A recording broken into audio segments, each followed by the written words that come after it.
So how much packet capture should you retain in an OT or industrial network?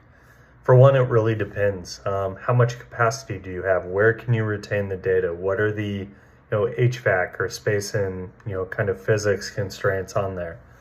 Generally, though, with packet capture, you want to retain a certain amount because if you do have an alert fire, if you have to do an incident response case, sometimes you need to go back to that raw data.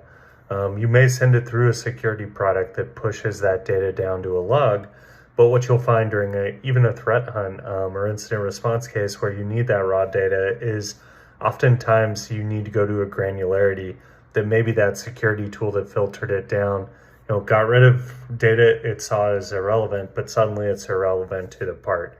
So when you think about how much packet capture data you need, you should generally follow the best standards, right? Should we retain 30 days, 60 days? Can we go up to 90 days? Where do we retain the data? Is this a remote site where I can push data right back? Or, is this a space to where the amount of data that goes through a point you have to consider?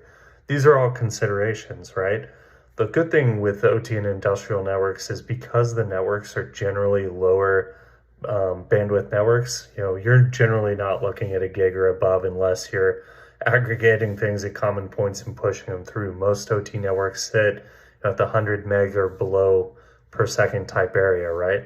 All of this goes into that calculation again of how much data should you retain where.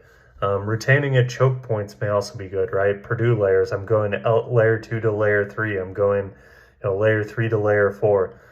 Though at some points at layer 2 and layer 3, you may want to save east-west traffic to say, hey, between this engineering workstation and between this PLC or between this HMI, you may need that raw PCAP beyond just boundaries. So when you look at how much data you should retain, definitely look at law of physics and those constraints, but also look at the data that's relevant to the incident response or threat hunt use that you plan to use it for.